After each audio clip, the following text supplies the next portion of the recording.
Okay, so strengthens the heart circulation of the heart, and then the peripheral circulation in addition. Okay, so we might say that's use number one or one and two, and then use number three, we have that it helps with the digestion of fats and oils in the stomach or the intestines, and it is used.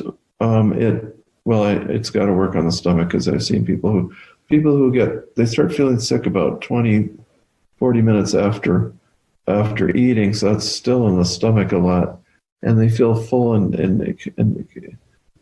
the indigestion, especially caused by fatty food. And there's quite a few specific indications on this. I think I'm going to have to post something on this, but I may have to go home and to Minnesota later, about 3 weeks from now, before I can get to Henry Liu's book. He has a good set of symptoms for this, for the Chinese symptoms. There's a lot of detail with it. And but at any rate, so difficulty digesting fats and oils.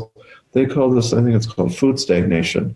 Really simple designation, and this is a very strong herb for this.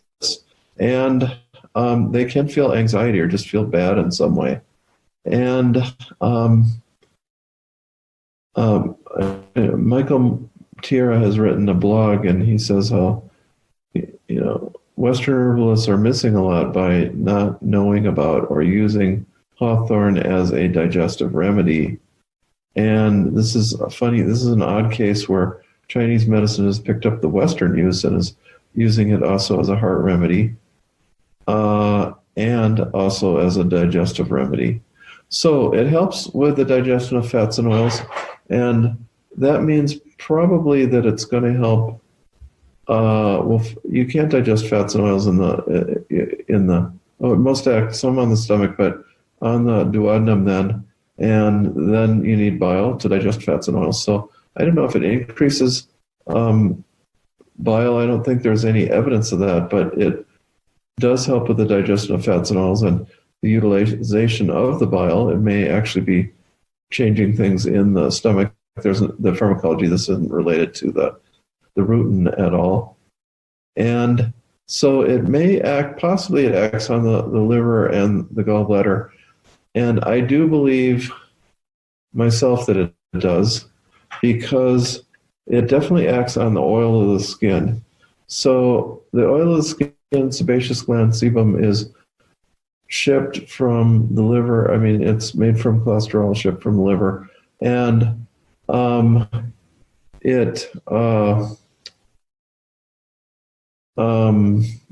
when you need hawthorn, a specific indication, very strange, is that you get dryness right about from here to here, which doesn't make a lot of sense. I would have thought, hey, well, these bones are all together on this side of the joint. They all could be a unit, but a unit all the way up to there, past the joint of the wrist, is kind of funny. It extends maybe down to the top of the fingers. If you're very dry in the fingers, it's a good indication for thyme, Thyme, but we don't have time for that one today. So we're just going to talk about hawthorn, which has dryness right in this area.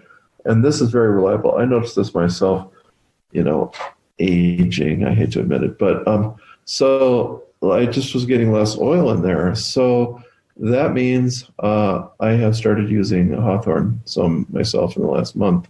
Oh, I plan a class on it. I need it. And so it oils up there. That's a specific indication. And I have to believe from that it helps with the production of cholesterol and oils in the liver, not just, and somehow then maybe the delivery through the gallbladder and stuff. But I'm pretty sure it does that, even if that's not in modern pharmacology. Okay, then, yes, it does help with cholesterol deposition. Oh, of course, that isn't known in pharmacology, although they claim the rutin does it, but it must actually perfect the cholesterol that's going around, the deposition of the cholesterol, not too much, not too little. It may normalize that. I really believe it increases the production of cholesterol, but that's not in the books. I don't believe. If somebody wants to correct me on that, they can, um, if they know better on that. So that's one thing it's doing. It's working on the cholesterol and then on the capillary bed. So we look for that. We look for where the puffy, cheeky parts of the body, but especially the palm, where the cheeky parts are red.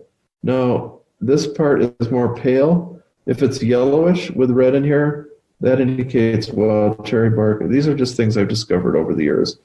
Specific indications makes it a lot easier. I always see this. I use wild cherry if it's more yellow, hawthorn if it's more pale, and people react. They know these remedies because it changes blood volume, and they always feel they need the remedy. They can feel it. Okay, and then that red you press, and the white takes a while to disappear. Okay, so some specific indications for hawthorn. Well, I learned from this cheeky area thing that it will, when the cheeky areas are reddish, and or like this or up here, then that also is an indicator for this remedy. And I can't say why exactly, but it has something to do with the capillary bed and maybe blood getting stuck in there. This reminds me too, because I discovered this symptom of the cheekiness in combination with people who were had lack of concentration